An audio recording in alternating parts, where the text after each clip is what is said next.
హల్లెలూయా. మన ప్రభువును అతి శ్రేష్ఠుడు నజరేయుడైన యేసుక్రీస్తు పరిశుద్ధ నామమున సంగముగా చేరవచ్చిన మీకందరికీ హృదయపూర్వకమైన వందనాలు తెలియజేస్తూ ఉన్నాను. Praise the Lord. హల్లెలూయా. అందరికీ వందనాలు. దేవుడు అనుగ్రహించబడిన యొక్క మహాకృపను బట్టి ఆయన సన్నిధిలో దేవుని బిడ్డలముగా పిలువబడుతున్న మనందరినీ కూడా దేవుడు గడిచిన 5 మాసములు రెక్కల కింద కాచి కాపాడి ఈ 6వ మాసమున మొదటి దినాన దేవుని సన్నిధిలో చేసిన కృపను బట్టి దేవునికి ఘనంగా స్తోత్రాలు చెబుదామా? హల్లెలూయా, హల్లెలూయా. కొద్ది నిమిషాలు క్లుప్తంగా దేవుని యొక్క వాక్యాన్ని మనము ధ్యానించుకుందాం. వాక్యమందు వినే చెవు, గ్రహించే హృదయము దేవుడు మనకు అనుగ్రహించునుగాక. ఆమేన్. హల్లెలూయా, హల్లెలూయా. సామెతల గ్రంథము 19వ అధ్యాయము 16వ వచనాన్ని చదువుకుందాం.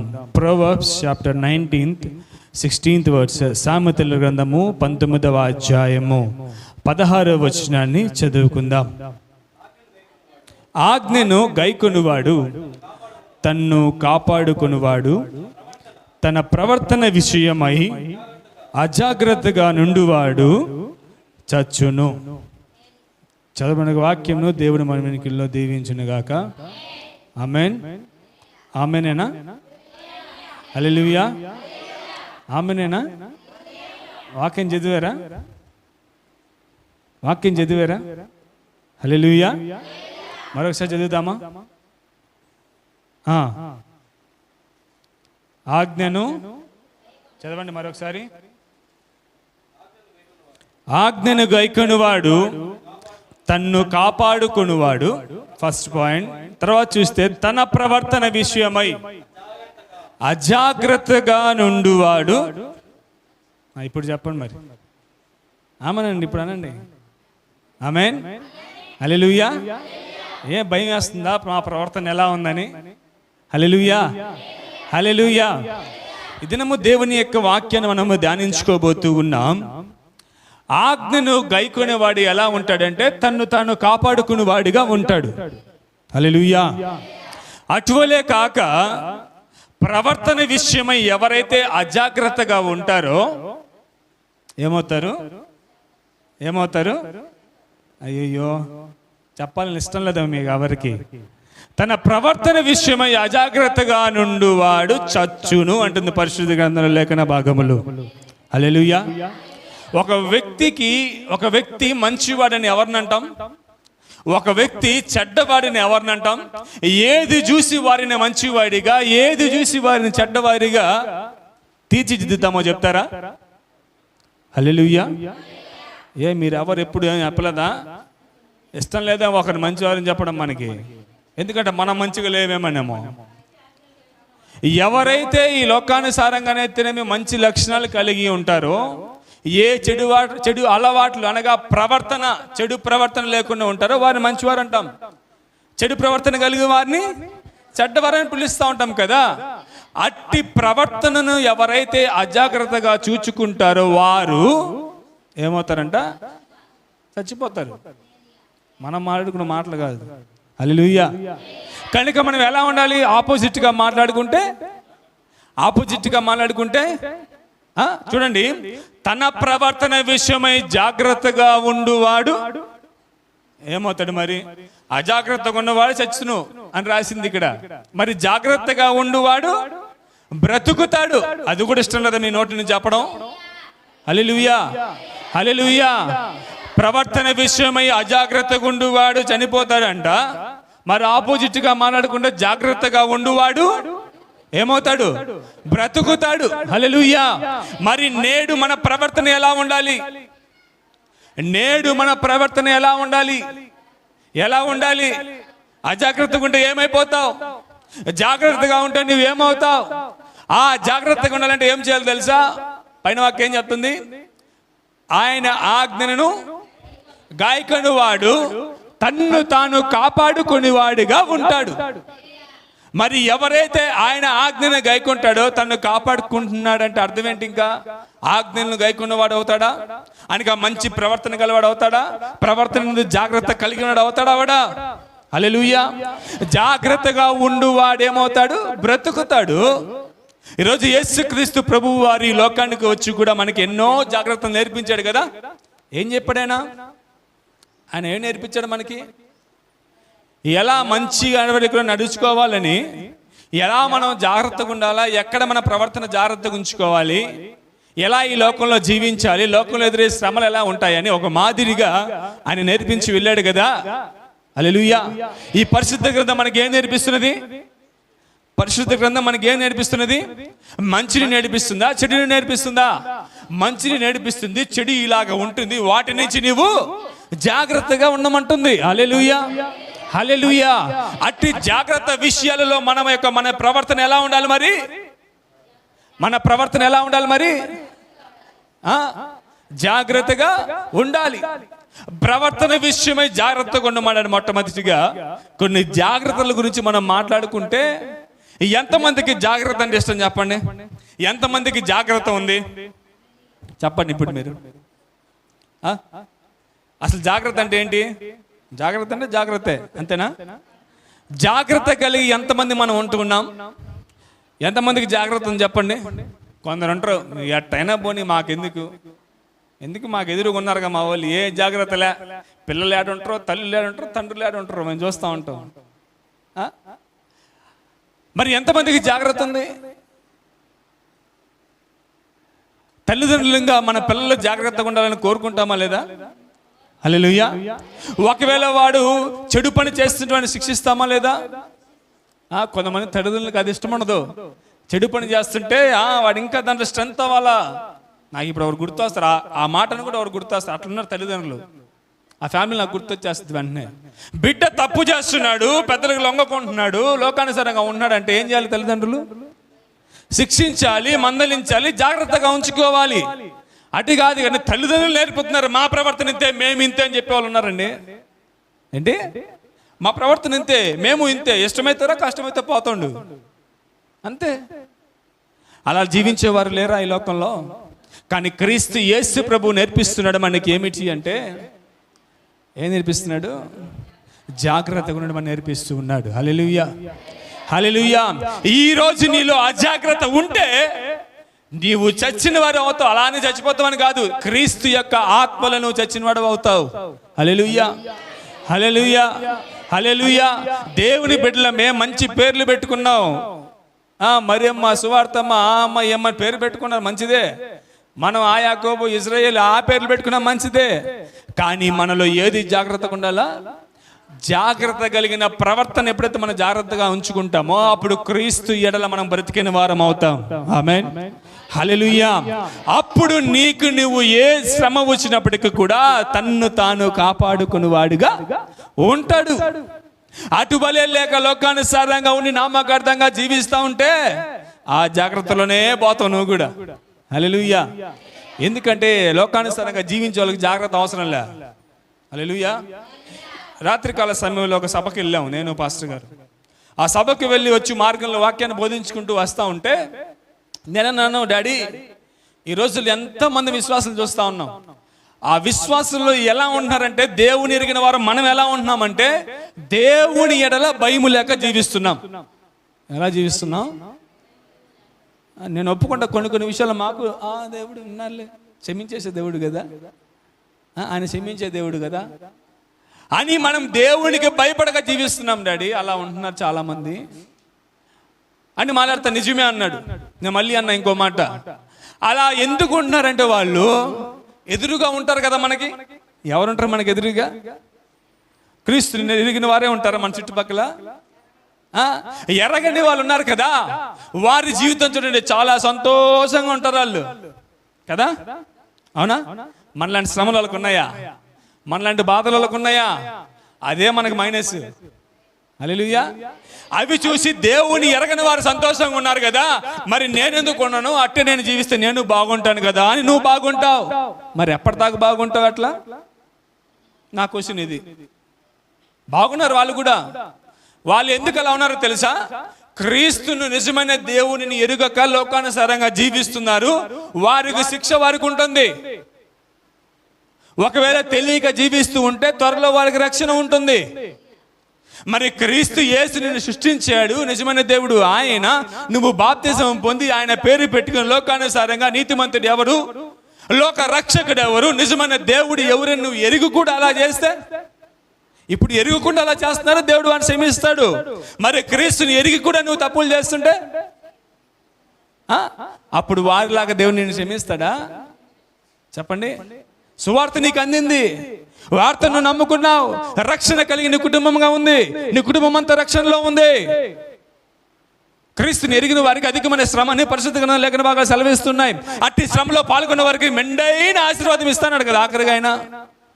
వాటి యందు నిరీక్షణ ఉంచక నిరీక్షణ కోల్పోతే ఏమవుతున్నామంటే, ఏమవుతున్నా, మాకు ఇవన్నీ వచ్చేసి వాళ్ళేం దర్జాగా ఉన్నారు, వాళ్ళలాగుంటే మాకు సరిపోదా అని దేవునికి భయపడక లోకానుసారంగా జీవిస్తున్నారు డాడీ అని చెప్పాను నేను ఈ మాట. హల్లెలూయా.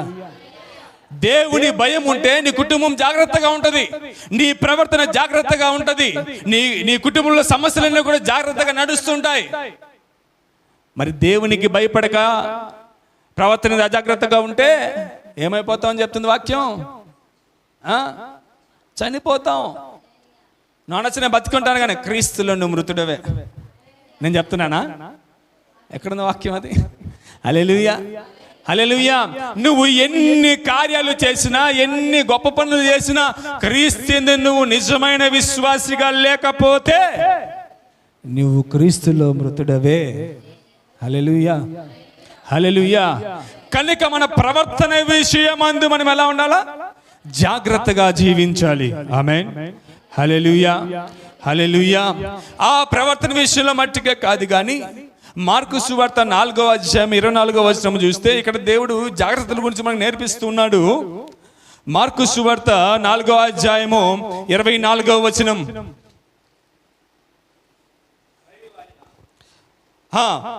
మీరేమి వినుచున్నారో జాగ్రత్తగా చూచుకొనుడి, మీరెట్టి కొలతతో కొలుతురో మీకును అట్టి కొలతతోనే కలవబడును, మరి ఎక్కువగా మీకు ఇయ్యబడును.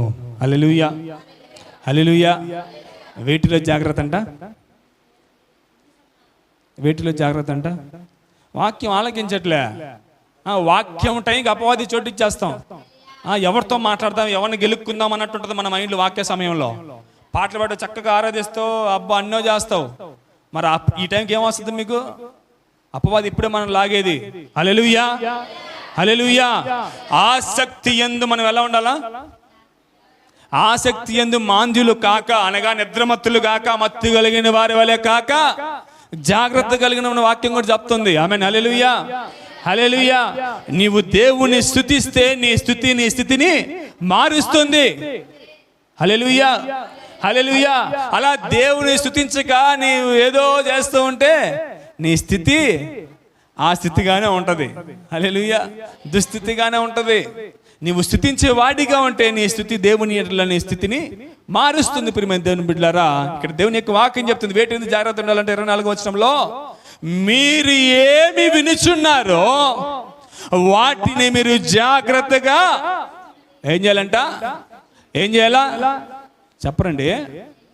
వేటిని వినుచున్నారో జాగ్రత్తగా. ఇప్పుడు నేను వాక్యం చెప్తున్నా, మీరేమనుకుంటారు నేను చెప్పే వాక్యం? మీరేమనుకుంటారు నేను చెప్పే వాక్యం? చెప్పండి. నేను వాక్యం చెప్తున్నా, మీకు వాక్యం ఏమనిపిస్తుంది చెప్పండి. నేను ఏది చెప్పినా కానీ మంచిగా ఉంటుందా? మంచిగా ఉండదా? ఉంటుందా? ఉండదా? ఎందుకు? వాక్యాన్ని బోధిస్తున్నా, ఒక దేవుని సేవకులుగా ఉంటూ ఉన్నాం, చెప్పే మాట సత్యమే అని మీరు గ్రహిస్తారు కదా. అది తప్పు నేనంట. ఆమేన్. హల్లెలూయా. మీరు ఏది వింటున్నారో అది పరిశుద్ధ గ్రంథంలో ఉందా లేదా అనే జాగ్రత్తగా చూసుకునే వారు ఉండాలా. అప్పుడు నువ్వు దేవుని ఎందుకు ఆయన ఆజ్ఞను గాయకున్నవాడు అవుతావు, నిన్ను కాపాడుకున్నవాడు అవుతావు. ఎందుకు ఈ మాట చెప్తానంటే, అబద్ధ ప్రవక్తలు వస్తున్నారు ఈ రోజుల్లో. రాత్రికాలం ఒక మాట మాట్లాడుకున్న ఒక పాస్టర్ గారు అంట, పాప మంచి సేవకుడైనా తెలుసో తెలియక వాక్యం మాట్లాడేస్తా బైబిల్లో లేని చెప్పేశాడంట. ఏం చేశాడు? బైబిల్లో లేని చెప్పేశాడు. ఒంటరిగా నాలంటలు ఎవరో ఒకరు మీలా కూర్చొని, నేను మీలాగైతే గమ్ముకున్నాను, ఏ మాట చెప్పినా నేను చెప్పిన మాట ఉందా లేదా, సత్యమా కాదని గ్రహిస్తా. చెప్పేవారు ఎలా చెప్తున్నారు కూడా ఆలోకిస్తా. అది ఎవరి కోసం చెప్తున్నారు కూడా ఆలోకిస్తా. అలా ఉంటారుగా మన వాళ్ళు, అలాంటి వాళ్ళు ఎవరెవరు కూర్చో ఉన్నారంట వాక్యం చెప్తా ఉంటే పట్టుకునేసారు పాయింట్. ఏమని? ఎక్కడుంది బైబిల్లో అది? ఆ వాక్యం ఎక్కడుందని మాట్లాడారు మీరు పాస్టర్ గారు అంటే ఆయన తలెత్తుకోలేకపోయాడు. ఆ సంఘం విడిచిపెట్టాల్సిన పరిస్థితి వచ్చింది. రాత్రికాలం విన్నాను, ఇప్పుడు ఆయన అక్కడ సేవ చేయట్లేదంట. ఏమంటే విశ్వాసం రాని ఇలా ఆయన్ని వద్దని చెప్పారు. మీరు ఎలా ఉన్నారు మరి చెప్పండి? చర్చి ఎందే కదా, మందిరం ఎందే కదా, మనం పోయి కూర్చొని పోతున్నా, చల్లగా ఫ్యాన్ కింద అనుకొని పోతున్నారేమో. చెప్పే వాక్యములో వినేవారిగా ఉంటున్నారు, కానీ వినేవారు ఎలా ఉండాలా? ఆ వాక్యము సత్యమైనదా కాదా అని జాగ్రత్తగా చూచుకున్న వారి వల్ల ఉండాలా. హల్లెలూయా, హల్లెలూయా. ఎవరు చెప్తారు? నేను చెప్తున్నా నా మాట. అది మాకేమో రాసిచ్చాము, మీకు బైబిల్లో ఏమన్నా పరిశుద్ధ గ్రంథంలో నియమింపబడిన వాక్యం అది. మీరు ఏమి వినుచున్నారో, what you are listening, be careful that the words will be on the Bible or not. దేవుని పరిశుద్ధ గ్రంథంలో వాక్యం ఉందా లేదా అని మనము గ్రహించే వారిగా ఉండాలి. హల్లెలూయా, హల్లెలూయా. అట్టి వాక్యం విన్నవారంట, చూసుకునేవారంట, మీరు ఎట్టి కొలత కొలుతురో ఆ కొలతలోనే మీరు ఆశీర్వదించబడతారు. హల్లెలూయా, హల్లెలూయా. నేను జాగ్రత్తగా వాక్యాన్ని విన్నాను, వాక్యాన్ని నమరేసుకుంటున్నాను, వాక్యంలో సత్యం ఉన్నది, నా సేవకుడు సత్యం బోధిస్తున్నాను, నువ్వు చూసుకుంటే అట్టి కొలతే నువ్వు కొలవబడతావు. హల్లెలూయా, హల్లెలూయా. కనుక ఇక్కడ చూస్తే మొదటిగా మన ప్రవర్తన ఎందుకు జాగ్రత్తగా కలిగి ఉండాలి. రెండవది ఏంటి? వినుటలో ఎలా ఉండాలి? మనము వినుటలో జాగ్రత్తగా ఉండాలా. మొట్టమొదటిగా మన ప్రవర్తన జాగ్రత్తగా ఉండాలి. రెండవది వినుటలో జాగ్రత్తగా ఉండాలా. ఇక్కడ మూడవది చూస్తే మార్కు సువార్త 13వ అధ్యాయము 33వ వచనం గమనించినట్లయితే, మార్కు సువార్త 13వ అధ్యాయం 33వ వచనం ఇక్కడ అన్నాడు, మనందరికి కూడా తెలిసిన వాక్యమే, జాగ్రత్త పడుడి, మెలకువగా ఉండి ప్రార్థన చేయండి. మార్క్ చాప్టర్ 33 వర్సెస్, మార్కు సువార్త 13వ అధ్యాయం 33వ వచనంలో జాగ్రత్త పడుడి, మీరు మెలకువగా ఉండి ఏం చేయాలంట? మరి ఎందులో జాగ్రత్త పడమంటాడు ఇక్కడ? ఇప్పుడు ఎందులో జాగ్రత్త పడమంటాడు? మూడవది ప్రార్థన చెయ్యటంలో కూడా ఏం చేయాలా? మెలకువగా ఉండి జాగ్రత్తగా మనం ప్రార్థన చేయాలా. హల్లెలూయా, హల్లెలూయా. నిద్రపోతా ఉండకూడదు. ప్రార్థన చేయనట్టు కొంతమంది నిద్రలో ప్రార్థన ఉంటుంది. ఆమేన్, హల్లెలూయా. ఆదరణకుడికి వెళ్ళి ప్రార్థన చేయండి అని చెప్తే పుట్టినరోజుకి వెళ్ళి చేసే లెవెల్లో ప్రార్థన చేస్తుంటారు. కుటుంబాలలో ఏదో ఒక శుభకార్యం జరుగుతుంది, అందు నిమిత్తం ప్రార్థన చేయండి అమ్మ అంటే ఆదరణకుడికి తగ్గ ప్రార్థనలు చేస్తుంటారు. ఏందమ్మా మీ సమస్య ఏంది? ఎక్కడున్నారు మీరు? కొత్త విశ్వాసులా, కొత్త క్రైస్తవులమా? అపవాది క్రియలు లయమైపోను గాక. హల్లెలూయా, హల్లెలూయా. నేను చెప్పను లెక్క, దేవుడికి మీరు లెక్క చెప్పాల్సి వస్తుంది ఇట్లాంటి విషయాల్లో. ఆమేన్, హల్లెలూయా. ఇక్కడ దేవుడు అన్నాడు, ఇక్కడ మూడవది చూస్తే ప్రార్థన యందు మెలకువగా ఉండుడి. ముందేమన్నాడు? దాని ముందు జాగ్రత్త పడుడి.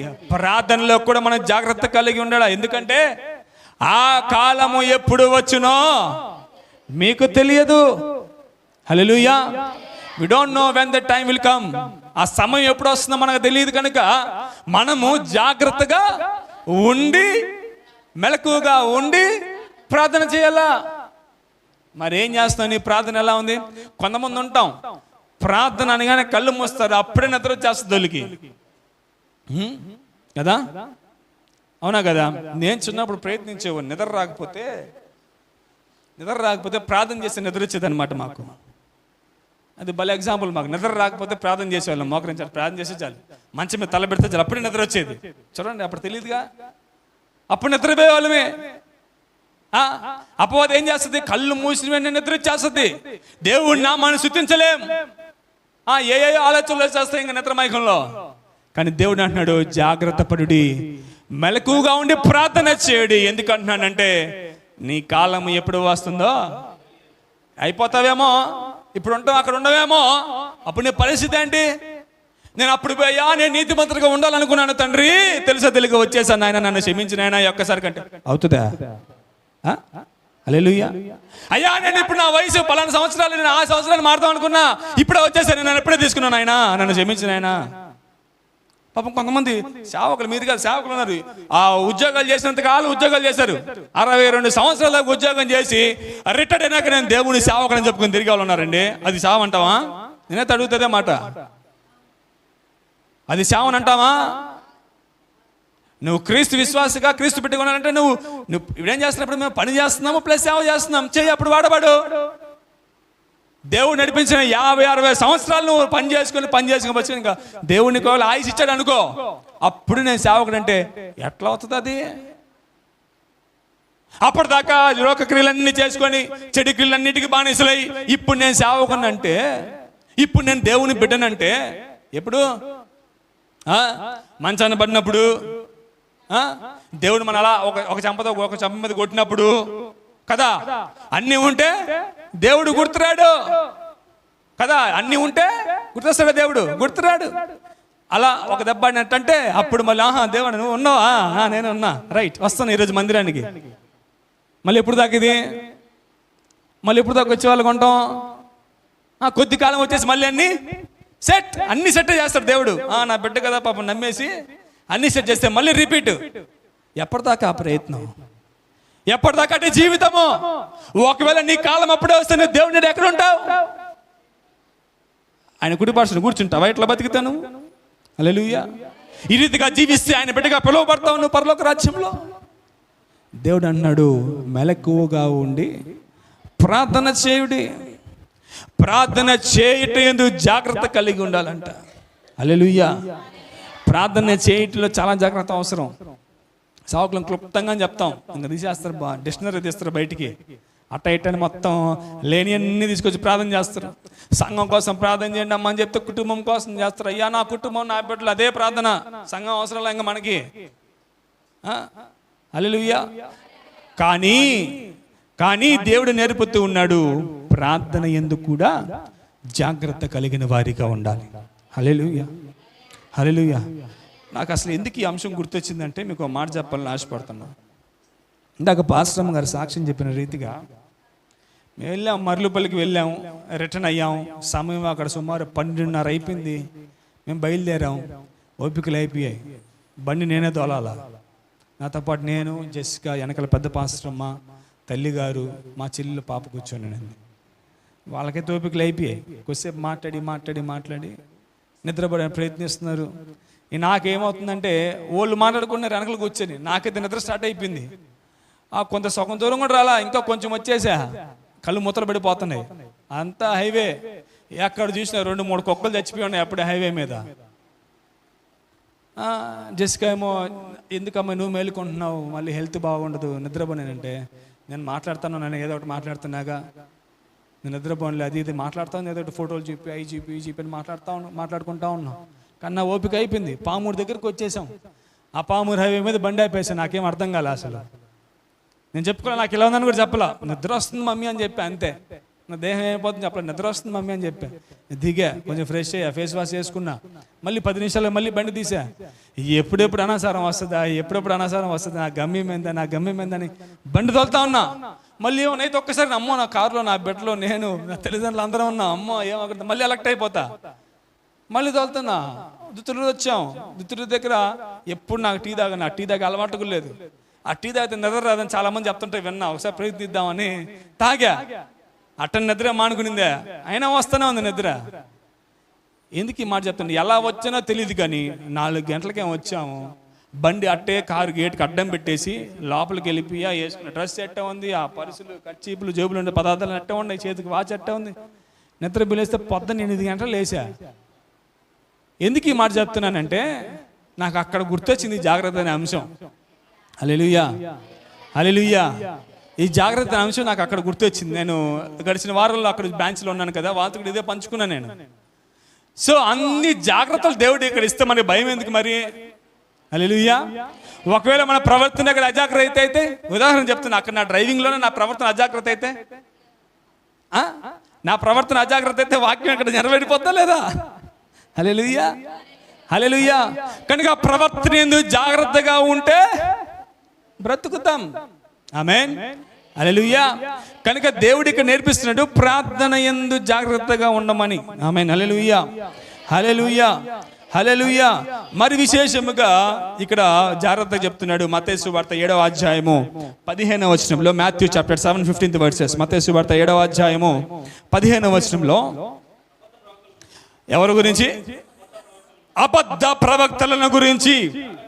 ఎలా ఉండాలంట? ఇందాక చెప్పాగా వినిచున్నవారు ఎవరైతే వింటున్నారో వాళ్ళు జాగ్రత్తగా ఉండాలా. ఎందుకు తెలుసా? అబద్ధ ప్రవక్తల గురించి. మీరు మనుషులు మనం ఏం చేస్తామంటే, పలానా పాస్టర్ మిమ్మల్ని ఇట్ట అంటాడు కదా, అట్ట అంటాడు కదా, నేనైతే మిమ్మల్ని ఏమన్ను, మీరు ఎన్ని చేసినా నేనేమన్ను, ఆకు ఒక్క తినొచ్చు, తాగొచ్చు, ఏం చేయొచ్చు, అన్నీ చేయొచ్చు, నేనైతే మిమ్మల్ని ఏమన్నా అంటే నువ్వేమనుకుంటావు? అబ్బా ఈ సేవకుడు మంచి పాస్టర్, ఈయన మమ్మల్ని ఏమన్నంట, అయితే ఈయన ఏమనకపోతే దేవుడు కూడా మమ్మల్ని ఏమన్నులే అనేసి ఆ సంఘాలకి పోయిన మూర్ఖులు లేరు ఇక్కడ. హల్లెలూయా. తమాషాగా ఉండొచ్చు. కనిన పిల్లలు దేవుని మందిరంలో, ప్రతి మందిరానికి వెళ్ళిన సంపత్ పాస్టర్ సంఘంలో, రక్షణ కలిగిన విశ్వాసులు ప్రతి సంఘంలో ఉన్నారు ఇక్కడ మన దరిదాపుల్లో. ఎందుకు లేరు తెలుసా? వాళ్ళు ఖండించడం ద్వారానే ఏం కావాలో ఒక సంఘం ఉండదు మనకి, ఆకొక్కల సంఘం. ఆదివారం వస్తే నోరు అన్ని తెల్లగా చేసుకుని రావాలనుకుంటారు. ఒక్కకి ఎక్కువ నెమలితే మళ్ళీ తెల్లకి వస్తాయా? పళ్ళు నోరు అంతా వస్తాయా? రాదు. ఆదివారం ఒకటే శుభ్రపరచుకుని తెల్లగా వస్తుందా? మళ్ళీ సోమవారం నుంచి శనివారం దాకా నమలుతా ఉంటే మళ్ళీ ఆదివారం తెల్లపరచుకుని శుభ్రం అవుతుందా? మాకు తెలియదా? చేపకి ఈత నేర్పిస్తే అట్ట, చేప పుట్టుకుతో ఈత నేర్చుకుని వస్తుంది కదా. అటువంటి చేపలం మేము, మాకీత నేర్పిస్తే అట్ట మరి. హల్లెలూయా, హల్లెలూయా. ఆ సంఘం అంతా ఒకేసారి లేచిపోయింది ఇక్కడి నుంచి. దేవునికి స్తోత్రం చెప్పాను నేను. అవసరం లేదు నాన్న వాళ్ళు మాకని. ఎందుకు దేవుడు ఎవరిని అడుగుతాడు? ప్రవర్తన దిద్దకపోతే తల్లిదండ్రులుగా పిలువబడుతున్న సేవకులను అడుగుతాడు. నువ్వు నేర్పించిన నేర్పుతనము, వారికి నేర్పించిన పాఠము ఏమిటి అని. మంచి కోరుకుంటాడా, చెడు కోరుకుంటాడు సేవకుడు? హల్లెలూయా, హల్లెలూయా. అవి నీ మనసుకు గుచ్చుకోవచ్చు. ఈయనంది మా నాన్నకి, ఈయన మా నాన్న మాకు పుట్టాడా, ఈయన నేను పుట్టానా అని మనకు అనుకోవచ్చు. కానీ ఆలోచించు, అందులో మంచి ఉంటుంది. హల్లెలూయా. ఏదో మంచి ఉంటే తప్ప, ఏదో చెడు చేస్తే తప్ప నిన్ను ప్రశ్నించటకు మేము అర్హులం కాదు. కాకపోతే క్రీస్తు బిడ్డలంగా మనం అందరం ఒక కుటుంబం. అందులో మనము ఏం చేస్తాం? కుటుంబంలో ఏం చెప్పుకుంటాం? జాగ్రత్తలు చెప్పుకుంటాం లేదా? ఆ జాగ్రత్తలు స్వీకరించబడితే నువ్వు ఏమవుతావు? ఇక్కడ బ్రతుకుతావు. అటువంటి అజాగ్రత్తగా ఉంటే లోకానుసారం అయిపోద్ది ఇంకా నీ జీవితం. లోకానుసారమైన జీవితం. క్రీస్తులో నువ్వు మృతుడువే, లోకానుసారంలో నువ్వు జయమే. తర్వాత అక్కడ ఉంటుంది మనకి సీను. హల్లెలూయా, హల్లెలూయా. కనుక ఇక్కడ దేవుడు అన్నాడు ఏంటంటే, అబద్ధ ప్రవక్తల గురించి నీవు ఎలా ఉండాలంట? జాగ్రత్తగా ఉండాలి. హల్లెలూయా, హల్లెలూయా. 7వ అధ్యాయము 15వ వచనం కదండి. రైట్. అబద్ధ ప్రవక్తల గురించి జాగ్రత్త పడి, వారు గొర్రెల చర్మములు వేసుకొని, ఊరికే రాసి పెట్టలే పరిశుద్ధ గ్రంథంలో. హల్లెలూయా, హల్లెలూయా. ఏంటి ఇప్పుడు జనరేషన్ జరుగుతూ ఉన్నాయి, కానీ ఇప్పుడు ఎప్పుడో ఎన్నో ఏళ్ల కిందట రాసిన పరిశుద్ధ గ్రంథం ఇది. ఎందుకు లిఖించబడింది ఇది? దేవుడు అక్కడ తలాంతులు ఇచ్చారు ప్రవక్తలకి, జరిగే సిచ్యువేషన్లు కాబట్టి. హల్లెలూయా. అబద్ధ ప్రవక్తల గురించి జాగ్రత్త పడి, వారు ఎలా వస్తారంట? తెల్లటి చొక్కా, తెల్లటి ప్యాంట్ వేసుకొని, మేము దేవుని బిడ్డలం కదా అని మీ ముందుకు వస్తారు. కానీ మీ ఇద్దరికి ఒత్తురు, కానీ లోపల వారు క్రూరమైన. ఎవరంట? చాలా మందికి ఇష్టం కదా తోడేలు. ఇష్టమేనా? చాలా మంది తోడేలు ఇష్టమేనా? వారు గొర్రెల చర్మము ధరించి, నేను మీ సేవకుడు కంటే ఇంకా పెద్ద సేవకుడినే. ఈరోజు సేవకుల సంఘాలు ఎలా ఉంటున్నాయంటే, లక్షల మంది జనాభా చూసుకొని పోయే సంఘాలు ఉంటున్నారు. ఎక్కువ మంది ఎక్కడ పోతారో అక్కడికే మేము పోతాం. అదే కావాల్సింది, అదే దేవుడు అడిగింది, అదే దేవుడు చెప్పింది. ఎక్కడ ఎక్కువ మంది వస్తారు నువ్వు అక్కడికే రా అని చెప్పాడు దేవుడు. హల్లెలూయా, హల్లెలూయా. వారు గొర్రెల చర్మము ధరించుకొని, కానీ లోపల ఎలా ఉంటారు? క్రూరమైన తోడేళ్ళు వలె ఉంటారు. జాగ్రత్త. ఒక మాట చెప్పాలని ఆశపడుతున్నా. ఈరోజు అన్యులే మేము దేవుని బిడ్డలమని వచ్చి, మనం చేసే పనులను తెలుసుకొని దేవుని పేర్లు పెట్టుకుని వచ్చి, ఒక ఆడ వ్యక్తి, ఒక పురుషుడు వచ్చి మనలో కొద్ది రోజులు జీవించి మన హిస్టరీ అంతా తీసుకుని వెళ్ళి సోషల్ మీడియాలో అప్లోడ్ చేస్తున్నారండి. ఎవరు అన్యులు ఏమని చెప్పి వస్తున్నారు? సేవకులం అని చెప్పి వస్తున్నారు. మేము సేవకులం అని చెప్పి కూర్చొని, మా పాస్టర్స్ గ్రూప్లో ఉన్నాయి అవన్నీ, ఆ సీన్స్ అన్నీ. మేము సేవకులం అని చెప్పి వచ్చి కూర్చొని మనతో గడిపి కొద్ది దినాలు గడిపి మన చరిత్ర అంతా తెలుసుకొని పోయి వీరు ఎలా అని సోషల్ మీడియాలో ఒకటి అప్లోడ్ చేస్తారు. జాగ్రత్త. గొర్రెల చర్మము ధరించుకొని మన ఎద్దుకు వస్తున్నారు. జాగ్రత్త. దుఃఖపెట్టేవా సంఘముగా మనం ఉండకూడదు, కానీ సేవకుని ఎందుకు ఆనందింపజేసే సంఘంగా మనము ఎలా ఉండాలా? ఈరోజు అనేకమైన విశ్వాసాలు చాలా దుఃఖం. మొన్న హాస్పిటల్ తీసుకెళ్ళా చేసుకొని, రెస్ట్ లేదు అసలు. వివాహ దినం నుంచి రెస్ట్ లేదు అసలు బాడీకి. ఎప్పుడెప్పుడు కళ్ళు మూస్తే అంత నిద్ర వచ్చేస్తుంది. సూర్యుడిపేట వర్క్కి వెళ్ళా, ఇక్కడి నుంచి బైక్లో ప్రయాణించా. ఆ హాస్పిటల్ ప్రయాణించి సరిగ్గా కలువై కూడా దాంట్లో నేను ఇక్కడి నుంచి స్టార్ట్ చేసి అప్పుడే నిద్ర వచ్చేస్తుంది నాకు. ఆ బైక్లో ఆ గాలికి అంత నీరసంగా ఉన్నాం, అంత బలహీనం అయిపోయి ఉన్నాం. పని చూసుకుని మళ్ళీ వచ్చా. పొద్దున్నే హాస్పిటల్కి వెళ్ళాలన్నారు. సరే తీసుకుని వెళ్ళి విశ్రాంతి తీసుకుందని చెప్పి అలా మా పిన్ని వాళ్ళ ఇంట్లో పడుకునేసాను. టైం ఎట్టబోయిందో, పాస్టర్ మా పెద్ద పాప వచ్చేసారు బయలుదేరి ఆటోలో. మేము బైక్లో రావాలి, నేనే చేసుకొచ్చిన పాప. లేస్తే వాళ్ళు లేరు. సరే ప్రభా నీ వాట్సాప్ ఓపెన్ చేస్తే ఏమైనా మెసేజ్లు వచ్చాయేమో, మనం చేసే పనిని బట్టి ఓపెన్ చేస్తే ఒక స్టేటస్ చూసా. క్రీస్తు విశ్వాసిగా ఉన్నవారే, సెకినా సంఘస్థులుగా పిలువబడ్డవారే కుటుంబ ఆరాధన అని ఒక స్టేటస్ పెట్టారు, వేరే సేవకుని పెట్టి. అనిపించింది అప్పుడు వీళ్ళు వాళ్ళేనా అని. హల్లెలూయా. ఏదైనా ఆశించాలంటే చాలు, ఏదైనా పొందుకోవాలంటే చాలు, ఇంకేమైపోతాం? వారి ద్వారానే మాకు కూడా ఉన్నారు ఇక్కడంతా కూడా. ఏదైనా కావాలంటే, పని జరగాలంటే చాలు, ఇంకా సమత పాస్టర్కి వచ్చేసి అనిపిస్తే ఇంకా ఆ పని జరిగిన తర్వాత ఇంక వాళ్ళు ఎవరో మేము ఎవరమో. అలా గొర్రెల చర్మము ధరించి ఆ మందులో నుంచి ఈ మందులోకి లాక్కుందామనే ప్రయత్నాలు చేసే తోడేళ్ళు లేకుండా బోలా. చెప్పండి, ఉన్నాయా లేవా? ఈ రోజుల్లో ఈ వాక్యం చాలా అవసరం అండి మనకి. అందుకే మాట్లాడుతుంది ఇదంతా కూడా జాగ్రత్తగా ఉండమని. హల్లెలూయా. మేము దేవుని బిడ్డలమే కదా, ఆయన చెప్పే వాక్యమే మేము చెప్పేది కదా, ఆయన చేసే ప్రార్థన మేము చేసేది కదా. నిన్నేది అన్నాడంటే పోయినసారి ఆయన నిన్ను నాకు తెలిసిందిలే, నిజమేనా అంటే నువ్వేమనుకుంటావు? ఇంకా ఏమనుకుంటా? నిజమే, ఆ పాస్టర్ లేస్తే నన్ను అంటున్నాడని రాదా ఆలోచన. అపవాది చిక్కిపోతావు అక్కడ. జాగ్రత్త. మా తండ్రి అన్నింది నా కోసమే నువ్వు అనుకుంటే నువ్వు బ్రతుకుతావు. అక్కడ జాగ్రత్త పడాలా. హల్లెలూయా. లేదు అన్నాడు కదా అని మనుషుల అవతారం లేదంటే మనిషి యొక్క అవతారం ఏంటి? ఎప్పుడెప్పుడు ఒకరి ముందు నిందేయడానికి రెడీగా ఉంటుంది మన ఆత్మ. ఎప్పుడెప్పుడు మనమే సిద్ధంగా ఉంటుంది ఆత్మ. కానీ దేవుడు నేర్పుతున్నాడు ఈరోజు ప్రవర్తన ఎందుకు జాగ్రత్తగా ఉంటే బ్రతుకుతాం. జాగ్రత్త. హల్లెలూయా. చాలా బాధ వేసింది ఆ సిచ్యువేషన్ చూసి. అసలు భలే బాధ వేసేసింది.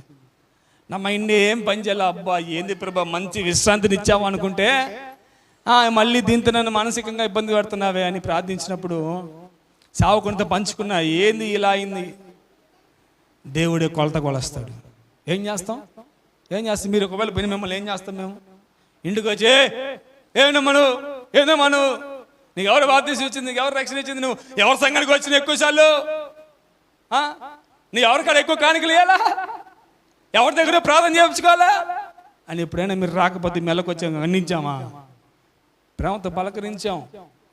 దేవుని మందిరానికి రండి ప్రేమతో పలకరించాం. కానీ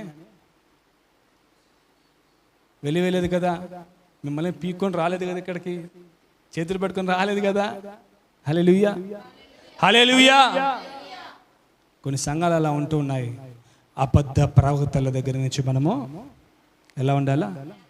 జాగ్రత్తగా ఉండాలా. నేను అనుకుంటా ఇక్కడ తక్కువ జనాభా ఉంటే చాలు, ఇబ్బందిలే, మాకు అక్కడ ఉంటుంది ఖచ్చితంగా పొజిషన్. హల్లెలూయా. హల్లెలూయా. కొంతమంది ఏం పాస్టర్ మాకు ఎంతో మంది ఇన్ని వేల మంది వస్తారండి, మీరే ఇంతే 60-70 మందేనా అన్నప్పుడు మాకు ఇక్కడ తక్కువే, అక్కడ బలంగా ఉంటుందిలే మాకని నేను అనుకుంటా మనసులో. హల్లెలూయా. హల్లెలూయా.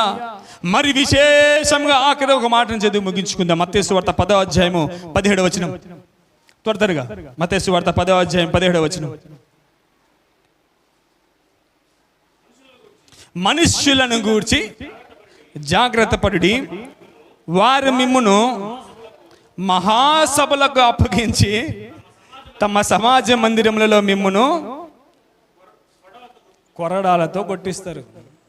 ఇప్పుడు ఇది చెప్పినంత వాక్యంలో ఉందా లేదా? ఆలోచించండి ఈ వాక్యాన్ని. మనుష్యుల గురించి చెప్పాలి. వేటి జాగ్రత్త ఇప్పుడు? ఎవరి దగ్గర నుంచి? మనుష్యుల గురించి. మనుషుల దగ్గర మనం ఎలా ఉండాలంట? అదేందయ్యా, మనం బతకాల్సిందే మనుషుల్లో అయితే కదా. అడవిలో ఏమంటున్నావా? జంతువులతో ఉంటున్నాం, మనుషులతో ఉంటున్నాం. వాళ్ళ దగ్గర నుంచి జాగ్రత్త ఉంది. మళ్ళీ చూడండి వాళ్ళు ఏం చేస్తారంట, తమ సమాజ మందిరములలో, ఇక్కడ వారి మిమ్మును మహాసభలకు ఏం చేస్తారు? అదే చెప్పాగా, ఎక్కువ మంది ఎక్కడ మంది ఉంటే అక్కడ నేను కూడా పోతా అని వాటికి వెళ్తాం మనం కూడా. తర్వాత ఏం చేస్తారు? అప్పగిస్తారు. ఇంక నేను ఎవరికి అప్పగిస్తారు? అపవాదికి అప్పగిస్తారు. జాగ్రత్త. హల్లెలూయా. నువ్వు అనుకోవచ్చు ప్రార్థన చేస్తున్నావు అన్నీ జరుగుతున్నాను, ఒకసారి పరీక్షించుకొని మనసుని. ప్రార్థన జరుగుతుంటే ఎక్కడ మంచిదే, కానీ తర్వాత జరిగే సీన్ల గురించి పరీక్షించుకో. ఎలా ఉంటున్నాం అనేది. మనుషులను బట్టి నువ్వు జాగ్రత్తగా ఉండాలి. మనుషులు బట్టి జాగ్రత్తగా ఉండి వారి మిమ్మల్ని మహాసభలకు అప్పగించి తమ సమాజపు మందిరంలో మిమ్మల్ని ఏం చేస్తారంట? కొరడాలతో కొట్టిస్తారంట. హల్లెలూయా. అనగా దేవుని నామను దూషిస్తారంట. దేవుని నామను దూషించడానికి ప్రయత్నిస్తారంట. జాగ్రత్త. నువ్వు వారిలో కూడా కలిసే వారిగా ఉంటే నువ్వు జాగ్రత్త. ఒకవేళ నువ్వు అటువల్ల రక్షణ కోల్పోతే నువ్వెవడివి? నీవెవరివి? నీ రక్షణ ఏమైపోయినట్లు? నీ ప్రయాస ఏమైపోయినట్లు? దేవుడు అంటున్నాడు, వీటి యందు జాగ్రత్త కలిగి ఉండటని. ఎవరైతే తన ప్రవర్తన యందు అజాగ్రత్తగా ఉంటాడో వారు చచ్చిపోతారు. చచ్చిన రాయబడినది కదా. మరి జాగ్రత్తగా ఉన్నవారు ఏమవుతారు? బ్రతుకుతాం. హల్లెలూయా, హల్లెలూయా. అట్టి వాటిలో ప్రవర్తన యందు జాగ్రత్త, వినే వాటిలో జాగ్రత్త. ఇంకా అంతే, అయిపోయింది, మర్చిపోయాం కదా. రైట్. ప్రార్థనలో జాగ్రత్త. 4వది అబద్ధ ప్రవక్తలందు జాగ్రత్త. 5వది మనుషుల దగ్గర నుండి నువ్వు జాగ్రత్త. ఇట్టి వాటిలో నువ్వు జాగ్రత్తగా ఉండాలి అంటే మొట్టమొదటిగా చదివాం కదా, తన ఆజ్ఞను గైకొనువాడు తన్ను కాపాడుకున్నవాడు అవుతాడు. హల్లెలూయా. మరి ఇట్టి వాటిలో మనం జాగ్రత్తగా ఉండాలంటే ఏది అవసరం? కొంత జ్ఞానము, వాటి యందు జాగ్రత్త కలిగిన ప్రవర్తన అవసరం.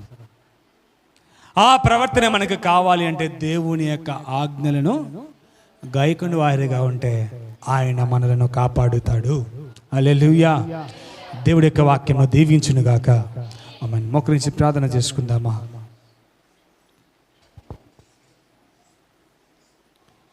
ప్రార్థన చేసుకుందాం. దేవా, నీవు నాతో మాట్లాడావు తండ్రి ఈ దినాన. అవునయ్యా, ఒకవేళ ఇప్పటి వరకు మాలో ఏ జాగ్రత్త లేక మేము జీవిస్తున్నామేమో నాయనా. మా కుటుంబం ఏంటో, మా కుటుంబంలో మా పిల్లలు, మా భర్తలు ఏంటో, భార్యలు ఏంటో, మేమేంటోలే అని, మా జీవితం ఏంటోలే అని జాగ్రత్త లేక జీవిస్తున్నావేమో. దేవుడు అంటున్నాడు, జాగ్రత్త. నీ ప్రవర్తన విషయమై నువ్వు అజాగ్రత్తగా ఉంటే నువ్వు చచ్చును అని రాయబడి ఉన్నది కదా. వాటి యందు జాగ్రత్తగా మనం ఉండాలి. జాగ్రత్తగా నీవు ఉంటే దేవుని యందు బ్రతికిన వాడు అవుతావు. మాటలు వింటూ ఉన్నావు, మంచిదే. వినే మాట సత్యమో అసత్యమైనదో తెలుసో తెలియక ఏమైపోతున్నావు అంటే నువ్వు లోకంలో మునిగిపోతూ ఉన్నావు. దేవుడు అంటున్నాడు, వాటిని బట్టి కూడా నువ్వు జాగ్రత్త అని. మీరు ఏమి వినుచున్నారో జాగ్రత్తగా వినుడి, జాగ్రత్తగా చూచుకునిడి అన్నాడు కదా. ప్రార్థన చేస్తున్నావు, నీ ప్రార్థన ఎలా ఉంది? వేటి కొరకు నీ ప్రార్థన? ఆ ప్రార్థనలో జాగ్రత్తగా చూసుకోమన్నాడు కదా, మెలకువగా ఉండి. ఎందుకో తెలుసా? ఈ సమయం ఎప్పుడు వస్తుందో మనకు తెలియదు. చెప్పాడు కదా, అబద్ధ ప్రవక్తల గురించి జాగ్రత్త. నేను యేసు ప్రభుని, నేనే పరిశుద్ధులను, నేనే గొప్ప సేవకుని, నేనే గొప్ప విశ్వాసిని అని గొర్రెల చర్మము ధరించి మన మధ్యకు వస్తారంట. కానీ వారిలో క్రూరమైన తోడేళ్ళు ఉంటున్నాయి. మనుషులతో సహవాసం చేస్తూ ఉన్నాం లోకంలో ఉన్నవారం కాబట్టి. వారి యొక్క ప్రవర్తన ఎలా ఉంటుందో మనకు తెలియదు. పైకి నిన్ను పొగుడుతూ ఉంటారు, పైకి వాళ్ళు ఇంతేలే అంటారు, నీ ముందు నీవు లేకపోతే వాళ్ళు ఉంటారా అంటారు. అట్టి మాటలు లొంగిపోయావంటే నీవు వారితో కొరడాలతో కొట్టించుకుంటే సిద్ధపడినట్టు అని అర్థం అంటుంది పరిశుద్ధ గ్రంథం. మనుషులను బట్టి నువ్వు జాగ్రత్త, మనుషులను బట్టి నువ్వు జాగ్రత్త. వారు దేవుని ఎడల మహాసభలకు నేను ఆహ్వానిస్తారంట, కానీ ఆఖరిగా నేను కొరడాలకు అప్పగిస్తారని సెలవిచ్చింది. ఒక తీర్మానం చేసుకుందాం, దేవునితో తీర్మానం చేసుకుని దేవునితో మొరపెడదాం. హల్లెలూయా. ప్రార్థన చేసుకుందాం. ప్రార్థన. దేవుడు గత వారం కూడా మనం ప్రేమించి జాగ్రత్తలు తెలుసుకుందాం. మరి ఈరోజు కూడా జాగ్రత్త జాగ్రత్త అని ఆత్మ ద్వారా మనం వింటూ ఉన్నామంటే దేవుడు మనం ప్రేమించే మాట చెప్తున్నాడు. జాగ్రత్త, నేను ముందుగానే మీకు చెప్పుచున్నాను అన్నాడు. అందరం చేతులు పైకెత్తి విధిన సంగతుల విషయాల్లో జాగ్రత్త, మనుషుల విషయాల్లో జాగ్రత్త. కపట ప్రవక్తలు, అబద్ధ బోధకులు, మోసపరిచే కపట సహోదరులు మీతో ఉంటారు, వాళ్ళ విషయంలో జాగ్రత్త. ఇంకో అసలైన విషయం, జాగ్రత్త పరుడి. ఆయన ఎప్పుడు వస్తాడో తెలియదు, ఏ గడియో తెలియదు. అది చాలా భయంకరమైన రోజు. ఆ రోజు రాకముందే నీ ప్రవర్తన, నీ ఆలోచనలు అన్నీ మార్చుకొని సిద్ధపడు. ఎప్పుడు ఏమి సంభవిస్తుందో తెలియదు ప్రియులారా. తల్లి జాడ పిల్లకు లేదు,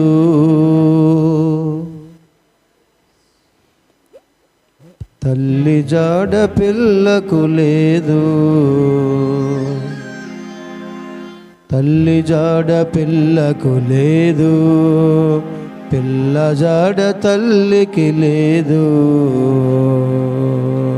చెట్టుకొకరై పుట్టకొకరై అనాథలై అరచే రోజు,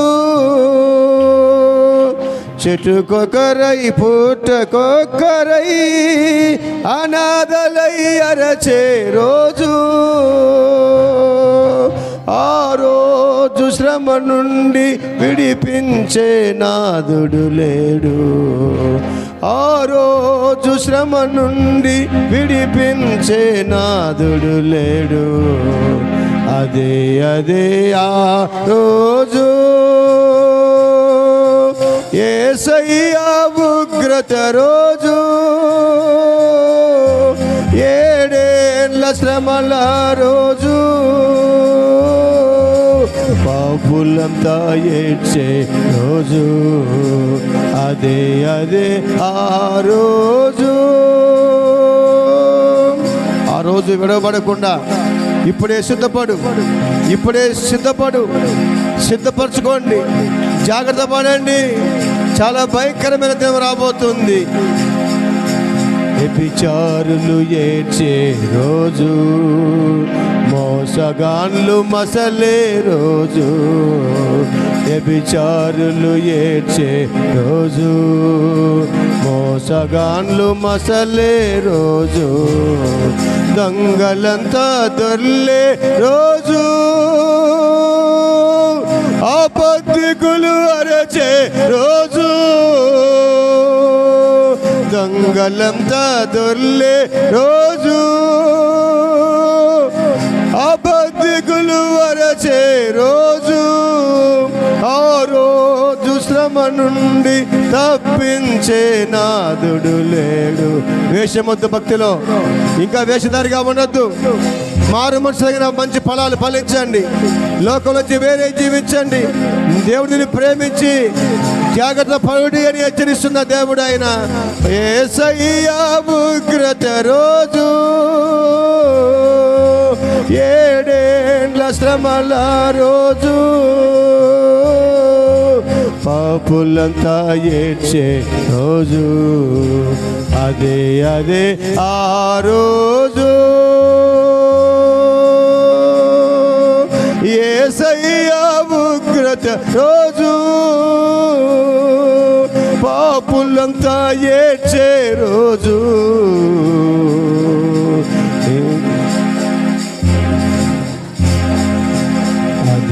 అదే ఆ రోజు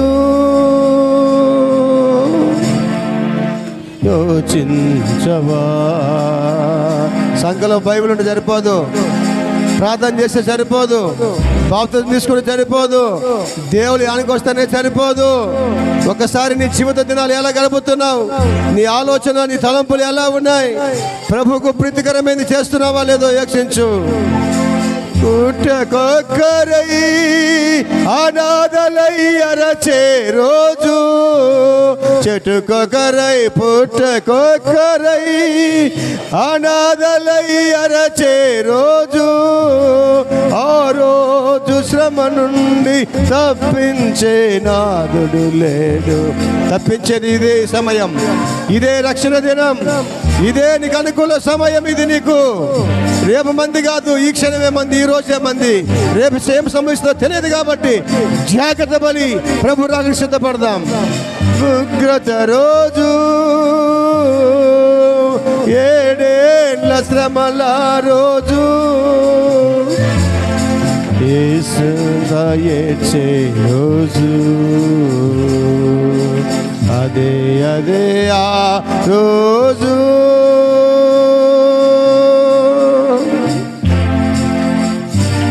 ఆ రోజు ఎడవడకుండా ఉండడానికి జాగ్రత్త పడు, మెలకువగా ఉండు, రక్షణను కాపాడుకో, దేవుని మాటను హృదయంలో పెట్టుకో, ఏ పాపం జోలికి పోవాకు, ఆజ్ఞ అతిక్రమించి జీవించవాకు. ఏదో ప్రభువా ప్రభు అనేవాడు పరలోక రాజ్యం చేరాడు కానీ ప్రభు చిత్తం జరిగించేవాడే పరలోకంలో ఉంటాడు. దయాలు వెలగొట్టాం, రోగులు స్వస్థపరిచామంటే ఏం తెలియదు అని అంటాడు. అక్రమం చేయవారులారా నా యొద్ద నుండి పోండి, అక్రమం చేయను పోండి అంటాడు. దానికోసమా నీ భక్తి విడబడడం కోసమా భక్తి చేసేది? ఆయనతో పాటు ఆయన రాజ్యంలో ఉండడానికి ఆయన మేఘగాడుగా వచ్చునగా కడబూర మోగినప్పుడు వినే చెవు శబ్దం వినడానికి నువ్వు సిద్ధంగా ఉండాలి, మెలకువ కలిగి ఉండాలి. ఆయన ఎదుర్కోవడానికి కావాల్సిన శక్తి, సామర్థ్యము, పరిశుద్ధాత్మ అభిషేకము నువ్వు పొందుకొని ముందుకు సాగాలి. ఏదో ప్రభు అంటే ఆ పప్పులు ఉడకవు, పరలోక రాజ్యం చేరలేవు. చేతులు పైకి స్తుతించు. దేవా నీతో నేను ఉండాలి ప్రభువా, నీ స్వరం వినాలి ప్రభువా. ఇదిగో దుర్దినాలు మేము ఉన్నాం, అపాయకం దినాలు ఉన్నాం, మమ్మల్ని ప్రేమించి మోసపోతున్న దినాలలో మీ సేవకుందని మాట్లాడి జాగ్రత్తగా ఉండమని చెప్తున్నావు ప్రభువా. అయ్యా పడిపోయిన నిలబడిన వాడు పడిపోకుండా జాగ్రత్తగా చూసుకోమన్నావు. మా విశ్వాసమును ఏమి ప్రారంభించామో అదే విశ్వాసముతో మేము గురి ఎదుగు చేరే వరకు నీ కృప నాకు కావాలని చేతులు పైకెత్తి స్తుతించు. ఏ ఆటంకాలు వచ్చినా, ఏ శోధనలు వచ్చినా, ఏ కలవరాలు వచ్చినా భయపడకుండా స్థిరం కలిగి ప్రభు వైపు చూసి ముందుకు సాగుదాం. స్తుతించు ప్రభు, అందరూ స్తుతించండి. బిగ్గరగా స్తోత్రం చెల్లించండి. పరిశుద్ధాత్మ దేవుడు మీకు జయించే శక్తిని ఇస్తున్నాడు మీకు. హల్లెలూయా, హల్లెలూయా, హల్లెలూయా. మమ్మల్ని మిక్కిలిగా ప్రేమించిన మా తండ్రి, మమ్మల్ని ప్రేమించి ఈ దినమున సిద్ధపరిచావు, నీకు వందనాలు. అందుకే బల్లలో చేయబోతున్నాం ప్రభువులకు తోడుగా ఉండండి. వాక్యం ఇచ్చిన మీ దాసుని బలమైన అభిషేకంతో నింపండి, విన్న సంఘాన్ని ఉద్యమంతో నింపండి. ఎవరు నిర్లక్ష్యం చేసుకోకుండా ప్రభా భయము కలిగిన జీవితాలు దయచేదేవా. తండ్రి హృదయ కార్యం చేసుకున్న వాడు కీడులో పడతానని రాయబడింది నాయన. హృదయాలు కఠినం చేసుకోకుండా, కీడులో పడకుండా మా హృదయాలు నీ కొరకు తెరవబడి, మా హృదయాలు మీరు నివసించినట్టుగా మా దేహాలు కనుక మార్చబడి సజీవులుగా నేను ఆరాధించి సేవించే భాగ్యం దయచేయి. ప్రతి మనిషిలో పనిచేస్తున్న శరీరాశ, నేత్రాశ, జీవడంబాలు దూరపరిచి పరిపూర్ణంగా నేను సిలువ వేయబడిన వారమై నీ కొరకు జీవించే సాక్షులుగా నీ వల్ల మేము మారడానికి నువ్వు ఎట్టి వారమై ఉన్న వాటి వారిగా మేము ఈ లోకములో నిన్ను పొందిన బ్రతుకులు మాకు దయచేయి నాయన. ఎక్కడ మోసపోకుండా, ఎక్కడ జారిపోకుండా, ఎక్కడ పడిపోకుండా పరిపూర్ణమైన నీ సెలవును ఎత్తుకొని ప్రభువా మేము గమ్యస్థానానికి చేరే వరకు నీ కృప ఈ సంఘానికి, పరిచర్యకు, సార్వత్రిక సంఘానికి, లైవ్ ద్వారా ఇంటున్న వారికి అయ్యా మా గ్రామ ప్రజలకును అయ్యా ప్రతి ఒక్కరు తోడుగా ఉండి దీవించి ముందున్న కార్యక్రమంలో ఆశీర్వదించమని యేసయ్య నామములో ప్రార్థిస్తున్నాము తండ్రి. ఆమేన్. హల్లెలూయా.